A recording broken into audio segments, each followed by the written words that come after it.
जय श्री राधे कृष्ण। मित्रों, जीवन में एक समय ऐसा जरूर आता है जब कोई व्यक्ति हमारा अपमान करता है, कभी शब्दों से, कभी व्यवहार से और कभी लोगों के सामने हमारी इज्जत को ठेस पहुंचाई जाती है।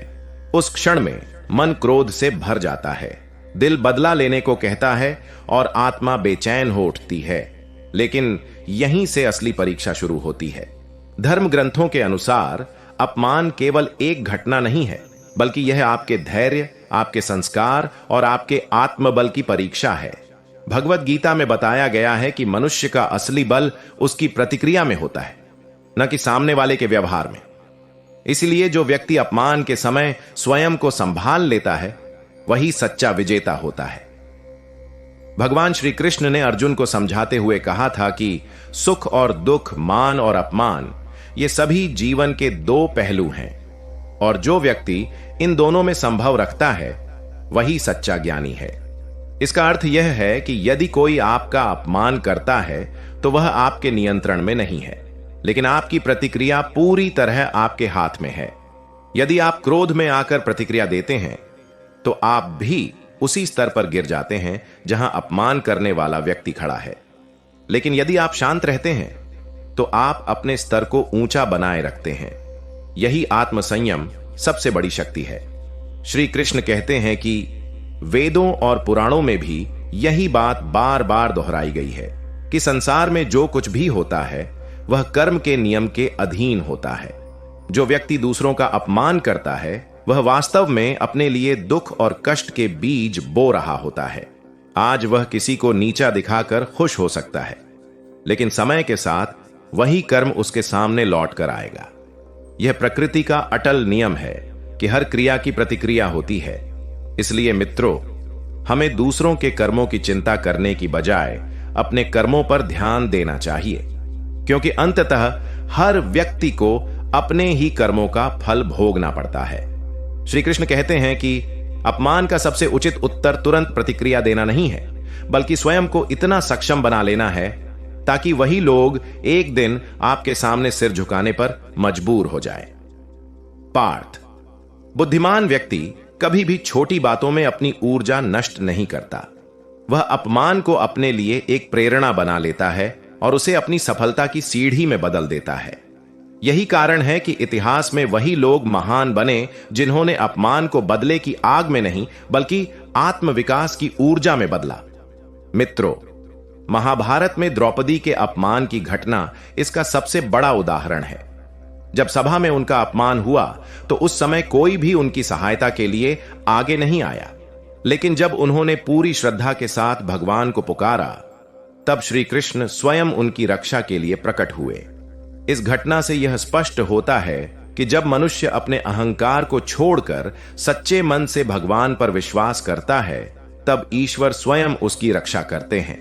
हालांकि न्याय तुरंत नहीं हुआ, लेकिन समय आने पर उस अपमान का परिणाम महाभारत के युद्ध के रूप में सामने आया, जिसमें अपमान करने वालों का पूर्ण विनाश हुआ। धर्म ग्रंथों के अनुसार अपमान करने वाले व्यक्ति की सबसे बड़ी सजा बाहरी नहीं, बल्कि आंतरिक होती है। ऐसा व्यक्ति कभी भी मन की शांति प्राप्त नहीं कर पाता। उसका मन हमेशा अशांत रहता है, क्योंकि वह भीतर से दोषी होता है।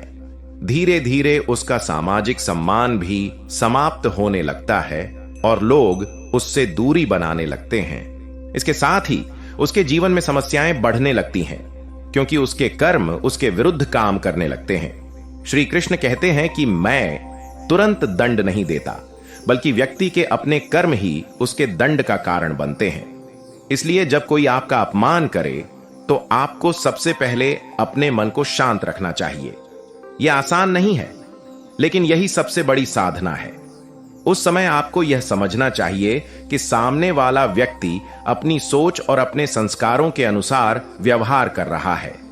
यदि आप भी उसी प्रकार प्रतिक्रिया देते हैं तो आप दोनों में कोई अंतर नहीं रह जाता। लेकिन यदि आप धैर्य और समझदारी से काम लेते हैं तो आप स्वयं को एक ऊंचे स्तर पर स्थापित करते हैं। इसके साथ ही मनुष्य को अपने जीवन के लक्ष्य पर ध्यान केंद्रित करना चाहिए और अपनी ऊर्जा को सकारात्मक दिशा में लगाना चाहिए।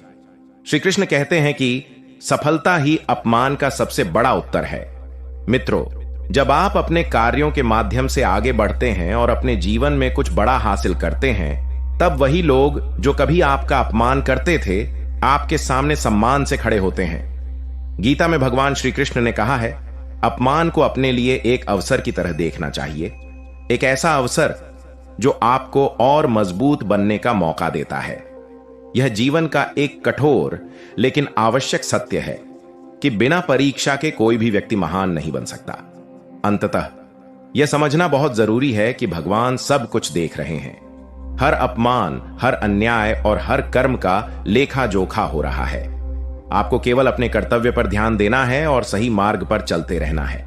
जब समय सही होगा तब न्याय अपने आप होगा। इसलिए जब भी जीवन में कोई आपका अपमान करे तो उसे अपने दिल पर मत लो, बल्कि उसे अपनी ताकत बना लो, क्योंकि जो व्यक्ति अपमान को सहकर भी आगे बढ़ता है वही जीवन में सबसे ऊंचा स्थान प्राप्त करता है।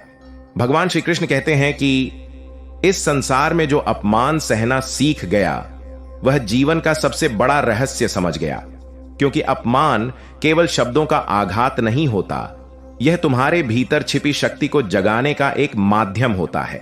जब कोई तुम्हें अपमानित करता है तब वह अनजाने में तुम्हें यह अवसर देता है कि तुम स्वयं को पहचानो।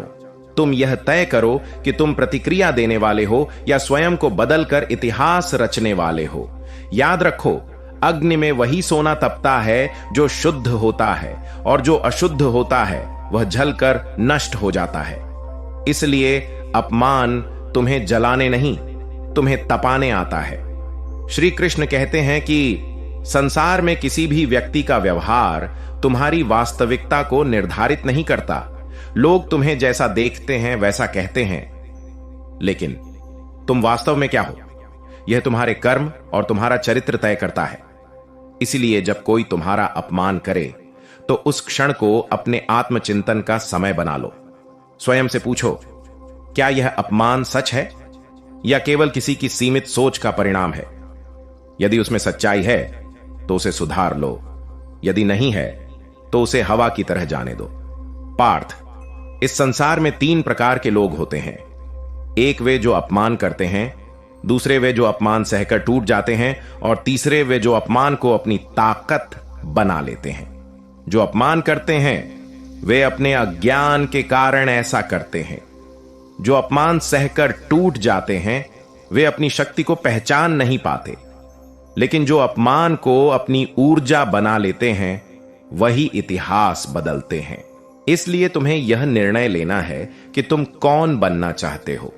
ध्यान रखो, क्रोध में लिया गया निर्णय हमेशा विनाश की ओर ले जाता है। जब तुम अपमान के बाद क्रोधित होते हो तो तुम्हारी बुद्धि काम करना बंद कर देती है।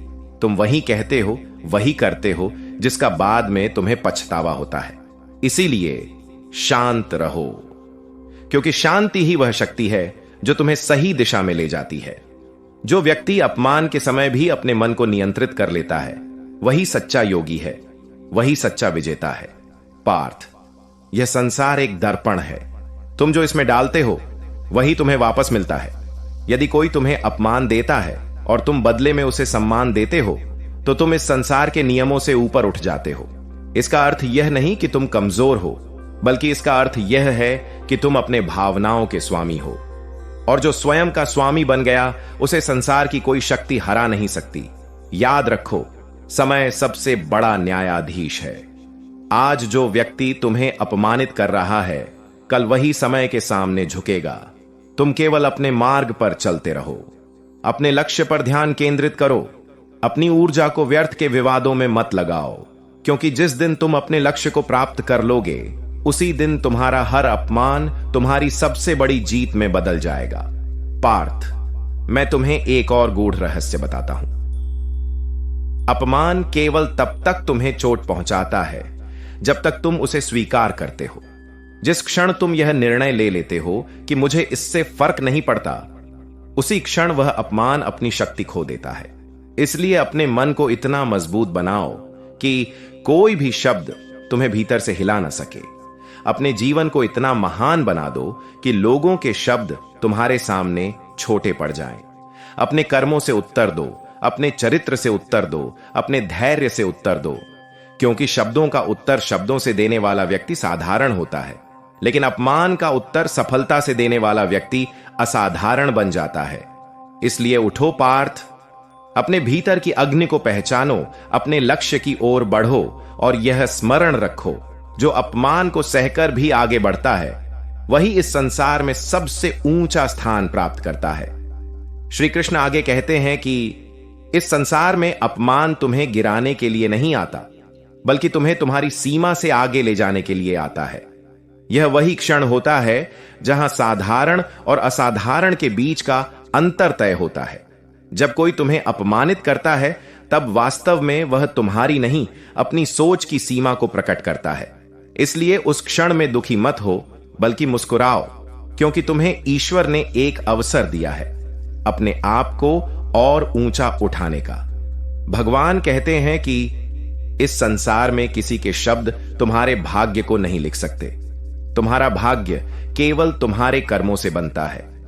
लोग तुम्हें रोकने की कोशिश करेंगे, तुम्हें नीचा दिखाने की कोशिश करेंगे, लेकिन वे कभी सफल नहीं हो सकते जब तक तुम स्वयं हार नहीं मान लेते। इसलिए अपने मन में यह दृढ़ निश्चय कर लो कि कोई भी अपमान तुम्हें तुम्हारे मार्ग से भटका नहीं सकता। पार्थ, याद रखो, जो व्यक्ति अपमान का उत्तर बदले से देता है वह अपने शत्रु के समान बन जाता है, लेकिन जो व्यक्ति अपमान का उत्तर अपने उत्थान से देता है वह अपने शत्रु से बहुत आगे निकल जाता है।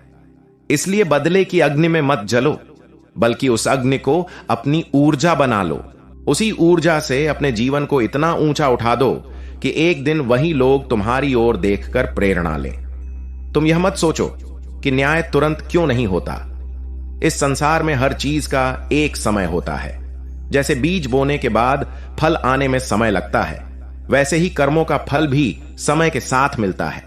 जो व्यक्ति आज तुम्हारा अपमान कर रहा है वह अपने ही कर्मों का बीज बो रहा है, और जब समय आएगा तो वही बीज उसके जीवन में कष्ट के रूप में फलित होगा। यह प्रकृति का अटल नियम है, इससे कोई भी बच नहीं सकता। पार्थ, मैं तुम्हें एक और रहस्य बताता हूं। सबसे बड़ी विजय बाहर नहीं, भीतर होती है। यदि तुम अपने मन को जीत लेते हो, अपने क्रोध को नियंत्रित कर लेते हो, अपने अहंकार को त्याग देते हो, तो तुमने संसार की सबसे बड़ी लड़ाई जीत ली। उसके बाद कोई भी अपमान तुम्हें कमजोर नहीं कर सकता, बल्कि वह तुम्हें और अधिक मजबूत बना देगा। इसलिए मित्रों, अपने जीवन को इतना अनुशासित बना लो कि लोगों के शब्द तुम्हें प्रभावित ही न कर सकें। सुबह उठो, अपने लक्ष्य पर ध्यान दो, अपने कार्य में पूरी निष्ठा लगाओ और हर दिन स्वयं को पहले से बेहतर बनाओ। जब तुम लगातार आगे बढ़ते रहोगे तो अपमान अपने आप पीछे छूट जाएगा, और एक दिन ऐसा आएगा जब लोग तुम्हारे संघर्ष की कहानी सुनाकर दूसरों को प्रेरित करेंगे। गीता में लिखा है कि सफलता ही सबसे गहरा उत्तर है। जब तुम अपने जीवन में ऊंचाइयां प्राप्त कर लेते हो तब तुम्हें कुछ कहने की आवश्यकता नहीं होती। तुम्हारी उपलब्धियां स्वयं बोलती हैं। वही लोग जो कभी तुम्हें नीचा दिखाते थे तुम्हारी सफलता के सामने मौन हो जाते हैं। इसलिए शब्दों से नहीं, कर्मों से उत्तर दो। और अंत में श्री कृष्ण का अंतिम उपदेश, अपने जीवन में कभी भी अपमान को अपने हृदय में स्थान मत दो। उसे अपने भीतर बोझ बनाकर मत रखो। उसे एक सीख की तरह लो, एक प्रेरणा की तरह लो और आगे बढ़ जाओ। क्योंकि जो व्यक्ति अतीत के घावों को पकड़कर बैठ जाता है वह कभी भविष्य की ऊंचाइयों तक नहीं पहुंच पाता। इसलिए उठो, अपने आत्मबल को पहचानो, अपने लक्ष्य को स्पष्ट करो और बिना रुके आगे बढ़ते रहो। यह संसार उसी के सामने झुकता है जो कभी झुकता नहीं, जो कभी रुकता नहीं और जो कभी हार नहीं मानता। और स्मरण रखो, तुम्हारा अपमान तुम्हारी कहानी का अंत नहीं है, वह तुम्हारी महानता की शुरुआत है। यदि आज के विचारों से तुम्हारे मन को शांति मिली हो या जीवन को देखने की दृष्टि थोड़ी और स्पष्ट हुई हो तो इसे दूसरों तक अवश्य पहुंचाओ। इस संदेश को अपने प्रियजनों के साथ साझा करो, क्योंकि सही बात साझा करने से बढ़ती है। यदि तुम ऐसे ही ज्ञान और चिंतन से जुड़ा रहना चाहते हो तो अजय डिवाइन ज्ञान चैनल को सब्सक्राइब करो और घंटी का बटन दबाओ ताकि कोई भी संदेश तुम तक पहुंचना न भूल जाए। फिर मिलेंगे एक नए विचार, एक नई सीख के साथ। तब तक अपने मन को शांत रखो, स्वयं का ध्यान रखो। धन्यवाद। राधे राधे।